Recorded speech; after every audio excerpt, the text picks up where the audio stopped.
Romanos 12, de 3 a 8. Eu vou ler, eu peço que os irmãos acompanhem.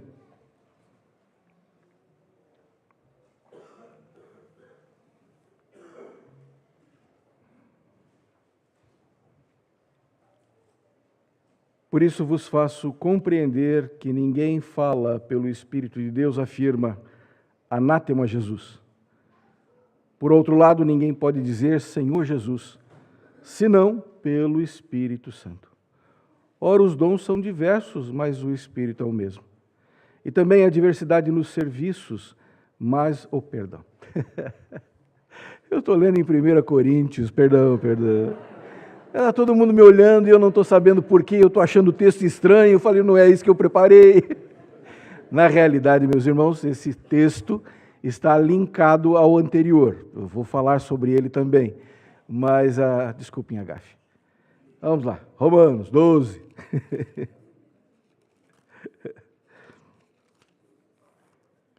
Muito bem, do verso 3 a 8. Porque pela graça que me foi dada, digo a cada um dentre vós, que não pense de si mesmo além do que convém. Antes pense com moderação, segundo a medida da fé que Deus repartiu a cada um. Porque assim como num só corpo temos muitos membros, mas nem todos os membros têm a mesma função, assim também nós, conquanto muitos, somos um só corpo em Cristo, e membros uns dos outros. Tendo, porém, diferentes dons, segundo a graça que nos foi dada. Se profecia, seja segundo a proporção da fé. Se ministério, dediquemo-nos ao ministério. O que ensina, esmere-se no fazê-lo, ou o que o exorta, faça-o com dedicação. O que contribui com liberalidade, o que preside com diligência. Quem exerce misericórdia, com alegria. Vamos orar? Pai amado, obrigado pelo texto que foi lido. Obrigado, Senhor, agora, porque pedimos e sabemos que o Senhor irá nos atender, pedindo a bênção do Espírito Santo, para que possamos ler e entender a Tua palavra. Nós já a lemos, agora precisamos entendê-la, e mais do que entendê-la, aplicá-la em nossas vidas. E para isso carecemos da Tua luz. Ilumina-nos, Senhor Jesus, através do Espírito Santo, e nos faz compreender o que o Senhor deseja para os nossos corações essa noite. Conduze-nos ao Senhor nessa mensagem e derrama sobre todos nós da Tua paz, em nome de Jesus. Amém. Amém. Muito bem, meus amados, nos versos passados, só para fazer uma pequena recapitulação, nós tratamos da exortação que o apóstolo Paulo fez aos leitores que estavam ali em Roma. Como nós já dissemos, ele não conhecia aqueles irmãos, mas escreveu uma carta a eles, dedicando a eles um pouco do seu conhecimento e tentando repartir da sua sabedoria para que aqueles irmãos pudessem ser edificados na fé. Nestes primeiros capítulos, nos 11 primeiros capítulos, o apóstolo Paulo fala de uma forma mais doutrinária, dando embasamento, mas do capítulo 12 agora em diante, ele vai ser extremamente prático. Então nós vimos no domingo passado o apelo que ele fez para que eles se consagrassem ao Senhor, integralmente, corpo, mente e espírito. E fala isso de forma a desafiá-los, para não fazer apenas durante um momento de culto, mas apresentar uma vida de culto, que é o seu culto racional. E então fala também, não conforme o secularismo e o mundanismo, e também com o desejo sincero de experimentar qual era a boa, agradável e perfeita vontade de Deus. Isso nós vimos então no domingo passado, estamos aqui só reavivando a mente dos irmãos para que nós possamos dar continuidade, porque esse sermão de domingo passado tem continuidade hoje. É a mesma história, nós estamos falando dessa consagração ao corpo e ao serviço de Cristo Jesus, o nosso Senhor. Então, meus irmãos, ele vai aqui criar para nós uma visão de reino onde nós temos uma ação efetiva. Se não o temos na questão da salvação, não podemos fazer nada pela nossa salvação, isso é parte exclusiva de Deus, certamente o temos na santificação, no fato de servir ao reino de Deus. Eu quero aqui fazer um pequeno paralelo com os 10 mandamentos, o decálogo. O licenciado Jonathan tem pregado toda manhã sobre isso, falando sobre os 10 mandamentos, E se nós olharmos aqui, o que Paulo fez foi exatamente o mesmo. Ele cria essa versão dizendo assim: eu quero que vocês tenham um relacionamento com Deus. E é assim que nós vemos o decálogo. Em primeiro lugar, é o relacionamento do homem com Deus. E, obviamente, o Senhor manda não adorar outros deuses. Deus é um Deus de exclusividade. Assim nós devemos ser também, exclusivos para Deus. Pertencer somente a Ele. Depois também, dentro do decálogo, há uma parte dele que trata do relacionamento entre o homem e o seu semelhante. E é aqui que nós queremos observar o que Paulo vai falando. Se nos primeiros 11 capítulos ele falou do relacionamento do homem com Deus, agora ele vai falar do homem com o homem. E vamos tratar disso então na noite de hoje. O primeiro ponto que eu quero observar com vocês é o seguinte: consagração e consciência de si mesmo. É interessante porque muitas vezes nós não temos a devida atenção a quem nós somos. Nós pensamos às vezes de nós mesmos aquilo que não convém. E é isso que o apóstolo Paulo vai dizendo sobre isso. Ele vai dizendo: não pense de si mesmo além do que convém. Está ali no primeiro verso que nós lemos, no verso de número 3. E é uma exortação clara à questão da santificação. Porque se eu penso de mim mesmo além do que convém, certamente eu não vou me colocar no lugar que eu deveria. Eu vou me ufanar, eu vou me destacar, eu vou achar que eu sou melhor do que os outros. E o apóstolo Paulo, então, começa com essa argumentação: não pense de si mesmo além do que convém. Nós vimos que o apóstolo Paulo trabalhou a questão do orgulho dos gentios e depois também o orgulho dos judeus. Orgulho e arrogância andam de mãos dadas. E esta frase em questão apresenta o ar arrogante de quem se acha melhor do que o outro. E é um fato. Eu tenho visto muito cristão achando melhor do que outro cristão. Eu tenho visto muito cristão achando que é melhor que alguém que está perdido no mundo, como se houvesse nele algum valor, algum mérito para Deus ter o escolhido. E nós precisamos ter a visão correta de quem nós somos. Quem nós somos? Nós somos pecadores que carecem da glória de Deus. Nós precisamos do Senhor. Nós devemos ter esta mesma impressão em relação ao meu próximo. Quando eu olho para alguém, eu devo olhar para ele e dizer: é pecador e carece da glória de Deus. Principalmente aqueles que às vezes querem tirar a nossa paciência. Temos que olhar para eles e dizer: é pecador e carece da glória de Deus. Precisamos ter essa atitude, porque é essa atitude que vai nos ajudar a fazer aquilo que o Senhor espera de nós. Porque se nós nos colocarmos num patamar mais elevado, nós temos a tendência a desprezar essas pessoas, a nos afastar dessas pessoas, a não ter o devido cuidado com essas pessoas. Precisamos olhar sempre para o que Cristo Jesus fez. Ele esvaziou-se a si mesmo e assumiu a nossa forma, para olhar para nós, não do alto, mas na linha horizontal, para estar ao nosso lado. Precisamos olhar um ao outro da mesma forma, não como maior, nem como menor, mas como um igual que carece da glória de Deus.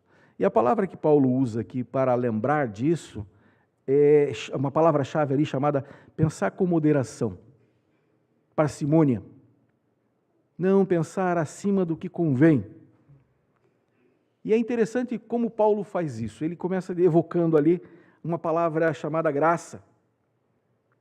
Porque pela graça que me foi dada, ele diz: isso não vem de mim, isso não é algo que eu criei, isso é algo que vem de Deus. Eu não tinha, mas o Senhor me deu. O Senhor Deus me deu para que eu pudesse ser útil, para que eu pudesse ser servo, para que eu pudesse ser bênção. pensar com moderação de si mesmo é entender a graça de Deus sobre a sua vida. Aquilo que Deus deu para você. Quando nós pensamos no que Deus nos dá, tem tanta gente pensando em bênçãos materiais, em coisas que são efêmeras, que são passageiras, que não se sustentam. Mas nós temos que olhar e pensar no que Deus nos deu, que é eterno. A salvação, o amor, a misericórdia. E nelas devemos viver e devemos também agir. Muito bem. Pensar com moderação é a chave para a humildade, para buscar aquilo que o Senhor nos dá. Talvez o apóstolo Paulo se refira aqui também ao dom de ensino, a graça que me foi dado, o dom que me foi dado, caris. Ele entende que Deus concedeu dons aos homens, e nós vamos ver esses dons daqui a pouco, mas ele diz assim, eu recebi do Senhor, e recebi de graça. E o Senhor Jesus Cristo diz, de graça recebestes, de graças dai. Muito bem. Outro fato aqui a ser levantado é que este ensino é individual. Há uma individualidade, é para cada um. Os seus leitores deveriam entender como um ensino particular, especial e específico àqueles que querem fazer a vontade de Deus. É isso que o apóstolo Paulo vai dizendo. Antes pense com moderação, segundo a medida da fé que Deus repartiu a cada um. Tudo vem dele. E é para ele, para a sua honra e para a sua glória, quando nós entendemos o que devemos fazer. Muito bem, vamos à aplicação prática. Ainda que no corpo de Cristo existam muitos membros, e aqui o próprio apóstolo Paulo fala isso, né? E vai também fazer uma alusão melhor a essa questão em 1 Coríntios, quando vai falar dos dons espirituais, é importante lembrar isso. A importância que cada um individualmente tem diante dos olhos de Deus. Nós não somos tratados com coletividade por Deus. A eleição, a salvação não é algo genérico, algo comum a todos. É exclusiva, é determinante, é individual e intransferível. Assim como os dons são. É bem fato também que Deus dá dons aos homens, e esses dons muitas vezes se repetem na vida uns dos outros, mas não repetem com a mesma intensidade, com o mesmo grau e com a mesma ação a ser desempenhada. Muito bem. Olhando o que cada um deve fazer, precisamos ter a nossa mente em ordem. Não pense de você mesmo além do que convém. Pense com moderação. Pense como alguém que carece da glória de Deus, da graça de Deus, e que Deus quer usar como um instrumento da sua graça para edificar a sua igreja. Não esqueça disso. É sobre isso que Paulo está tratando. Muito bem. Vamos ao ponto de número 2. Consagração e as dádivas concedidas. E agora vamos a elas propriamente ditas. O apóstolo Paulo vai fazer, do verso de número 5 ao verso de número 8, uma lista de dons. Ele trata dessa questão ali, onde fala da multiplicidade dos membros de Cristo, mas também que eles estão interligados, membros uns dos outros. Não estamos ligados só a Deus. Não há aqui esse individualismo apenas, mas Deus nos trata assim para que nós possamos ser úteis àqueles que estão ao nosso redor. Eu não sei quantos de vocês já foram pobres e viram uma colcha de retalhos. Conhecem isso? Quem de vocês viu sua avó ou alguém da sua família recortar pedaços de pano? No meu tempo se chamava de brim coringa. Hoje em dia é jeans, né? Recortava esses pedaços, ia costurando e fazendo uma colcha. Era chamada de colcha de retalhos. Aquecia, no inverno era bem-vinda. E assim, às vezes, faziam com outros tipos de tecido, mas a ideia é a mesma. Colcha de retalhos, onde um pedaço, diferente do outro, era unido a partir de uma linha fina, pequena e frágil. E somavam essas partes para compor o todo. É exatamente assim o corpo de Cristo. Eu e você somos esses retalhos na mão do Senhor, onde Ele vai juntando um ao lado do outro. E naquilo que Ele nos dá, nós vamos alinhando, alinhavando e crescendo para a glória de Deus. O apóstolo Paulo deixa isso bem claro. Fala de ter dons. A palavra dom, carisma, é algo que é um presente de Deus, algo que é dado, algo que não é conquistado, é graça. E Ele nos dá para que nós possamos ser úteis ao seu reino. Agora abram, sim, em 1 Coríntios 14. Não no 12, mas no 14. 1 Coríntios 14. Verso 12.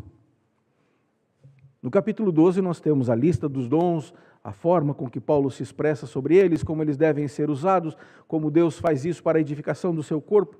No capítulo 14 agora. Observem lá. No verso de número 12. Olha a orientação do apóstolo Paulo para a minha vida e para a sua vida. Assim também vós, visto que desejais dons espirituais, procurai progredir para a edificação da igreja. Ora, eu devo buscar dons espirituais, eu devo desenvolver meus dons espirituais com uma finalidade, não é para mim. É para a edificação da igreja. É quando eu vou trabalhar para ajudar o outro a crescer, a fazer alguma coisa para o reino. A lista dos dons espirituais ali de Romanos parece incompleta em relação a 1 Coríntios 12. Sabemos disso. Mas ela é objetiva para aqueles irmãos. É para aqueles que ali estavam e precisavam ouvir exatamente essa palavra do apóstolo Paulo.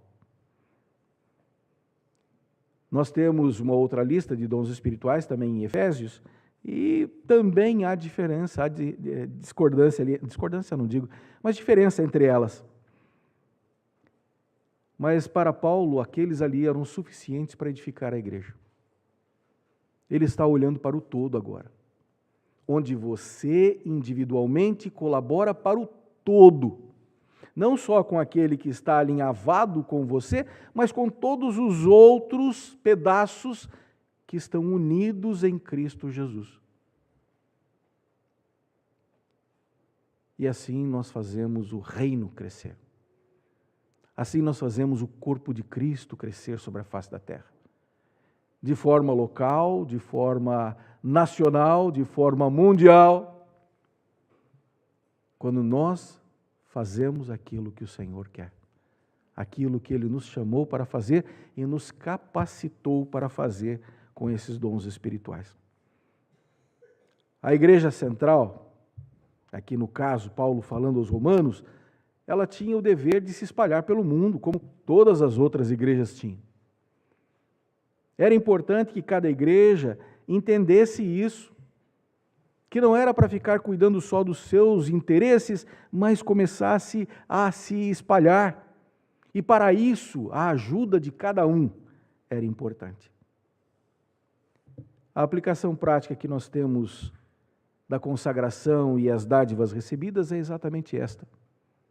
Quando você faz a sua parte, você colabora para que o reino cresça em todo o mundo.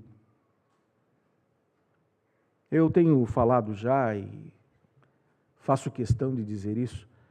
A igreja presbiteriana tem uma visão de mundo muito interessante. Uma visão de missionários muito interessante. Todas as igrejas são dizimistas ao Supremo Concílio, ou deveriam ser. Infelizmente, algumas não são fiéis.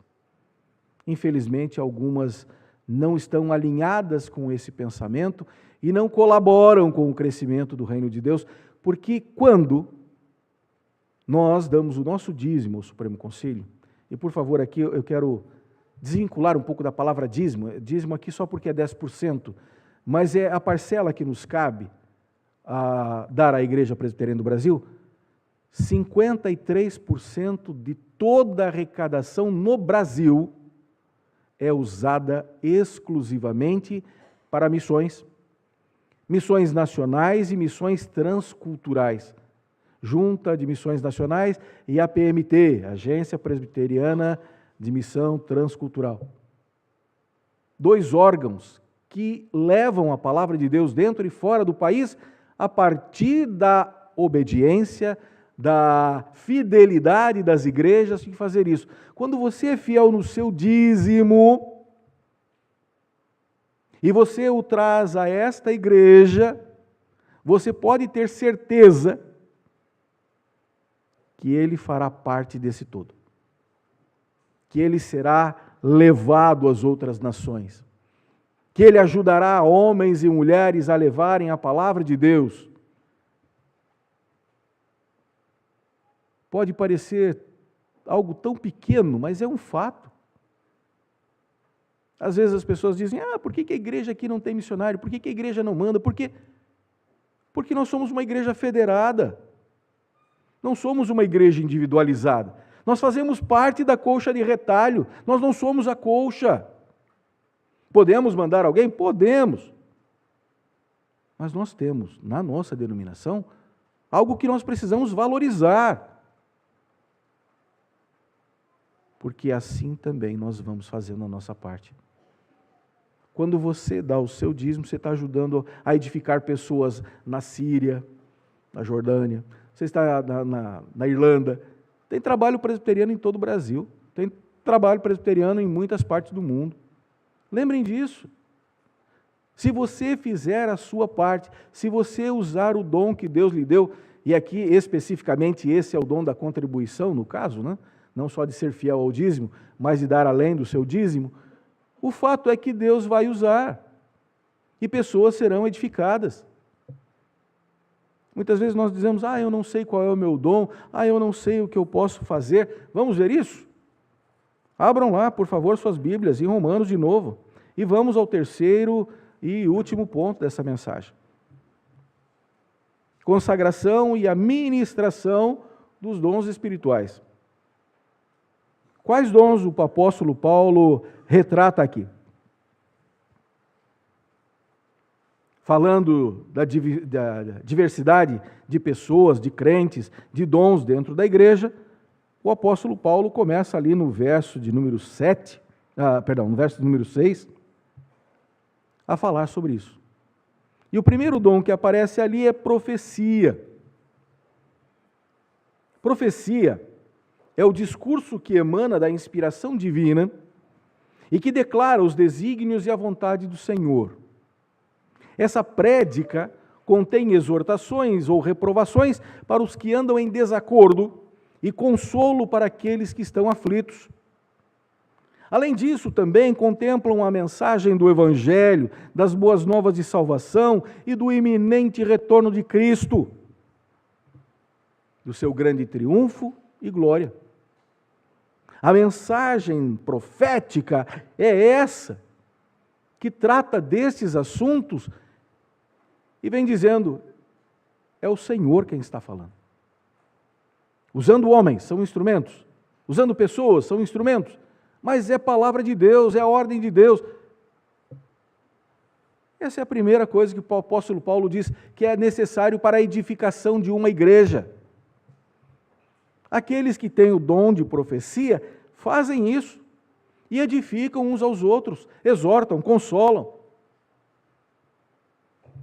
orientam, desafiam. Não pela sua palavra, mas pela palavra de Deus. Em seguida, no mesmo verso de número 6, está falando ali, no verso de número 7, a respeito do ministério. E diz lá, dediquemo-nos ao ministério. O que é ministério? Essa é a palavra diaconia no original. E ela expressa a prestação de serviços que auxiliam os outros a desenvolverem os seus próprios dons. É a mesma utilizada para o ofício diaconal, que descreve aqueles que suprem as necessitados, sejam de coisas materiais ou espirituais. Então, quando eu olho para esse texto e vejo ali a questão do ministério, use ali a palavra serviço. Servir para que outros possam desempenhar bem as suas funções, para que outros sejam satisfeitos em suas necessidades. Olhem aí ao lado, por favor, quem está à sua frente, sua vanguarda, sua retaguarda, quem está do lado direito, do lado esquerdo, olhem bem. Essa pessoa precisa de você, olha bem. Presta atenção. Essa pessoa precisa de você. Ah, mas eu não conheço ela. Ué, trate de conhecer. É seu irmão em Cristo? Ah, eu não sei o que pensa, eu não sei onde mora. Pergunta! Como é que vocês querem conhecer alguém sem conversar com essa pessoa? Por osmose. Não, eu vou fazer, ô Senhor, revela aí. Não funciona assim, meus irmãos. Olha para a pessoa que está ao lado porque ela tem necessidades. Não estou falando de necessidades financeiras, talvez tenha, mas eu estou falando de necessidades espirituais.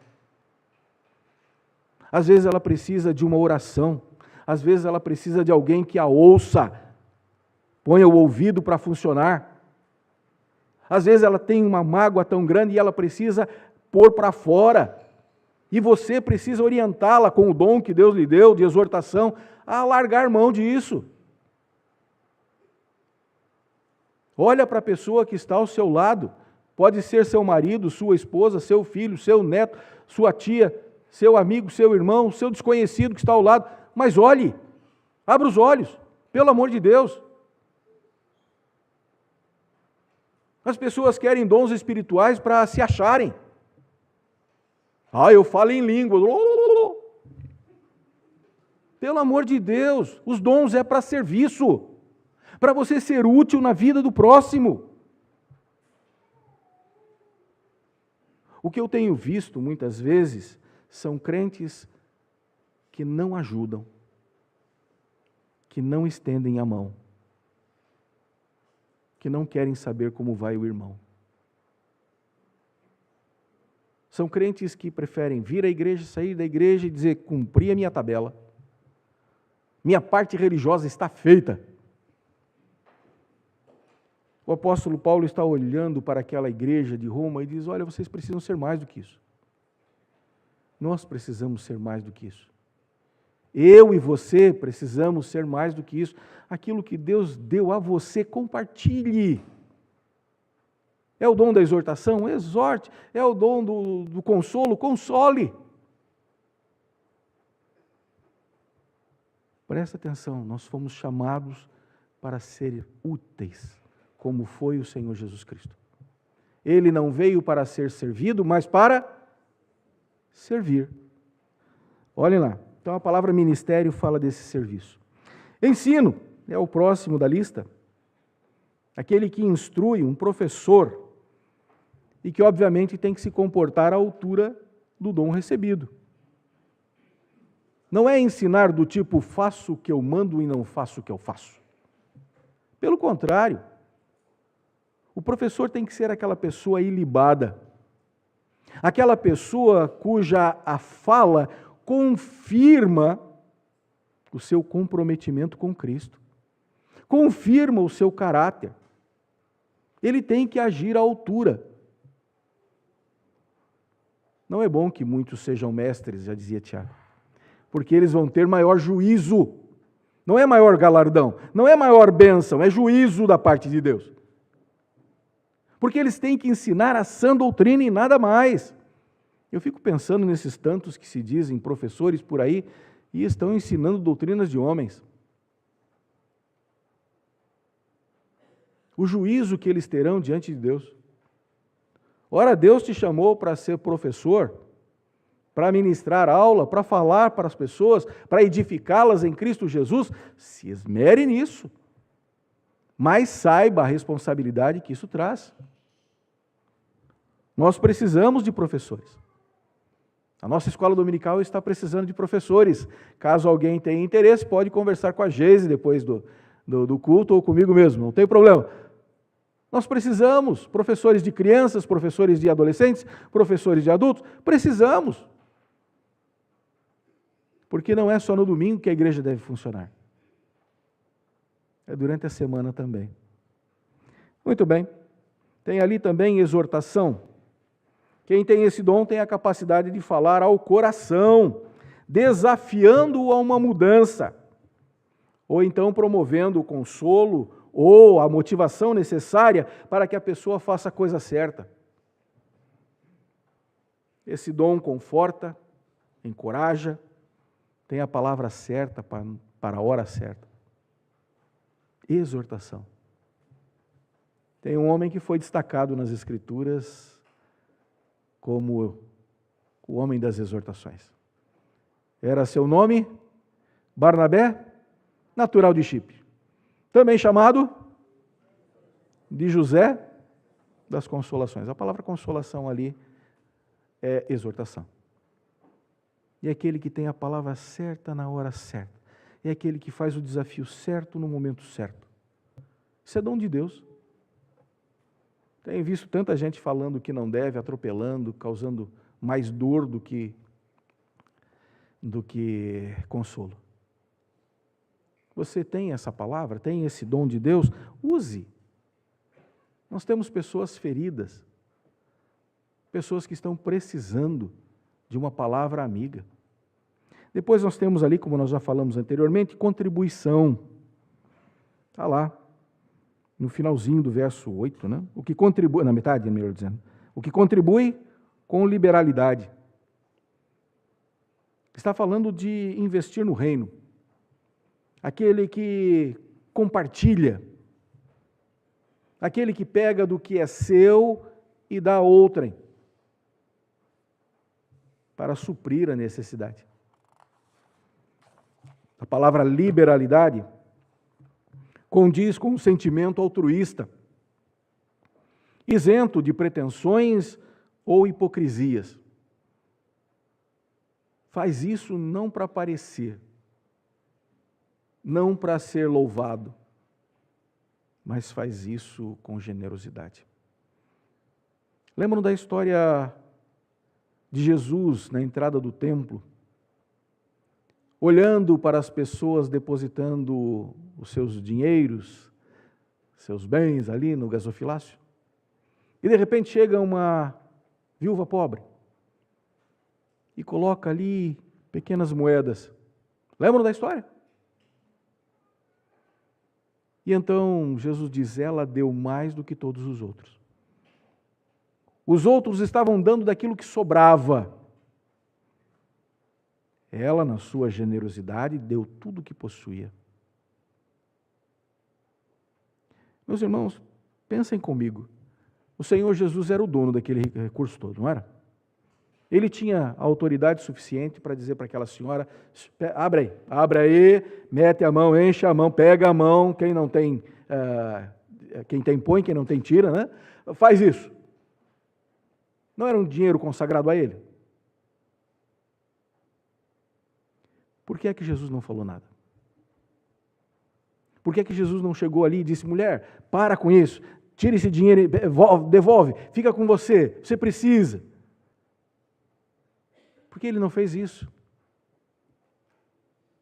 Porque aquilo ali era entre ela e Deus. Era aquilo que ela tinha no coração, disposto a fazer, porque confiava que o Senhor iria suprir. Esse eu acho que é o maior problema nosso. Nós temos a visão do povo ali de Malaquias. Quando ele exorta aquele povo a ser dizimista, e aquele povo vai dizendo, mas não dá! Com os 100% que eu ganho eu não consigo sobreviver, como é que eu vou dar 10%? Porque não tem fé. E por favor, eu sei que algumas pessoas podem interpretar mal, podem seccionar esse texto ali na internet e fazer uma coisa estranha, mas eu quero só que vocês entendam isso, que não é pelo dinheiro, é pela fidelidade, é pela fé envolvida, é do seu relacionamento com Deus. Você acredita que vai faltar? Então não dê. Não cometa esse pecado.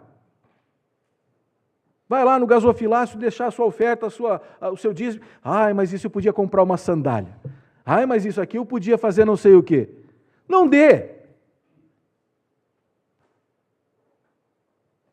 Agora, se você crê que o Senhor é capaz de suprir as suas necessidades, seja fiel. Haja a altura daquilo que você diz acreditar. Vai faltar? Depende da sua fé aí. Contribuir aqui é exatamente isso. Você é dizimista se você tem fé e acredita em Deus. E Ele não deixa faltar. E se você tem o dom de contribuir, você vai dar mais do que o dízimo. E de novo, não é porque o pastor pediu. Eu fico olhando alguns pastores extorquindo o povo, usando de estratagemas psicológicos para fazer com que o povo abra a carteira, não o coração, a carteira. Não é isso que o reino de Deus representa e quer. Não é isso o dom de contribuição. O dom de contribuição é algo entre você e Deus. É algo que você vai dar e sabe que Deus vai suprir.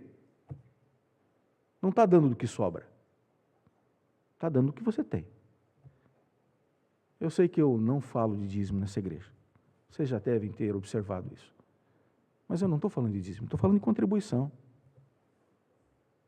De uma questão de fé. E fé é dom de Deus. Não é para todos. Muito bem. Daí, depois disso, nós temos presidência. Finalzinho, onde está? Na metade ainda do verso 8. O que preside com diligência. A palavra grega para a presidência é proesteme, e define como aquele que está à frente, que tem a responsabilidade de conduzir bem. Somado à palavra sprud, ele, que é aqui traduzida como diligência, apela para um empenho firme e constante, interesse sério, empenho dedicado. Aquele que preside está na vitrine. Aquele que preside tem a responsabilidade de dizer para os outros, façam como eu, venham comigo.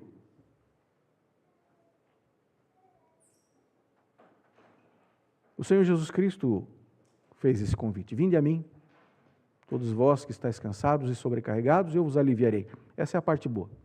E depois, tomai sobre vós o meu jugo. Ou seja, vamos se amoldar, vamos nos conformar com os valores do reino. Sabendo que Ele é bom, justo, é tranquilo, Ele nos ajuda na caminhada, também é tranquilo, mas é o seu jugo. Aquele que é líder entende isso, fala para o povo, avisa o povo e diz, vamos juntos. E chega num objetivo. Não se constrói absolutamente nada com demagogia. Palavras não constroem. Não edifícios. Não coisas concretas. Podem construir sonhos. Mas nós precisamos colocar as coisas em prática. Arregaçar a manga. Foi assim que essa igreja foi construída. A liderança do conselho. Dizendo para a igreja, vai dar, vamos fazer, vamos conseguir. Quem conhece a história dela sabe a luta que foi. Não veio dinheiro de fora. Veio graça de Deus. E hoje temos a igreja que temos porque o Senhor abençoou. E graças a Deus é uma igreja muito agradável, muito boa. Acolhe bem a você, acolhe bem seus filhos, acolhe o povo de Deus. O conselho fez isso. Tomou a frente, tomou a dianteira, conduziu o povo. E chegamos onde chegamos. E a nossa tarefa também é conduzir vocês a um lugar ainda melhor, que é a eternidade, que é os braços eternos de Deus nosso Pai.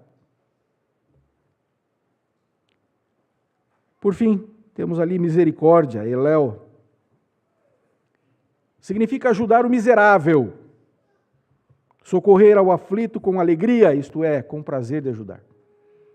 Temos uma definição própria de misericórdia, e tenho passado para os irmãos, dizendo que misericórdia é ajudar aquela pessoa que não pode fazer por si mesmo. É ajudar. É estender a mão. É pegar esse pano, chegar com esse pano, amarrar bem e fazer com que os dois caminhem bem. Misericórdia. Precisamos ter misericórdia uns dos outros. Precisamos ter misericórdia dos que sofrem.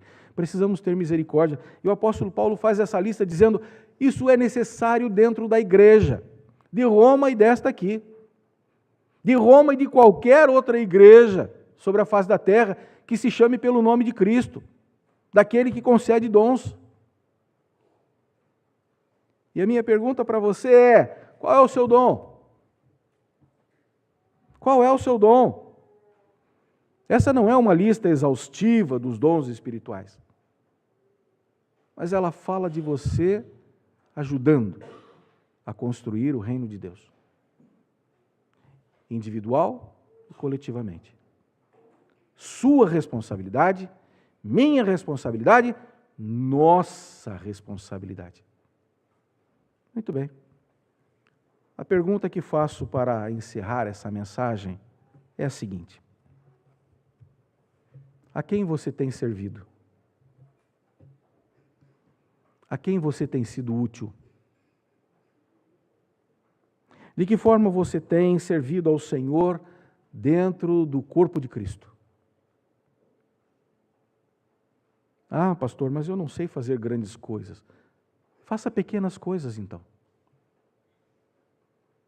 Ah, eu não sei fazer um sermão. Então dê só uma palavra. Algo que venha ao encontro do coração. Ah, pastor, eu não tenho muito dinheiro. E desde quando ter dinheiro foi a questão aqui? Tenha fé. Confie em Deus. Seja um exemplo para as outras pessoas. Não é em ter muito que está a fidelidade. É em ter Deus no coração. É ter um compromisso com Ele. A mensagem dessa noite, meus irmãos, é sobre dons espirituais. A mensagem dessa noite é sobre consagração. E eu não posso fazer isso por vocês. Os dons são seus. Vocês é que têm que trabalhar. Trabalhar não para vocês, mas para o próximo. Para serem úteis ao reino de Deus. Que Deus nos desafie a fazermos a parte que nos cabe.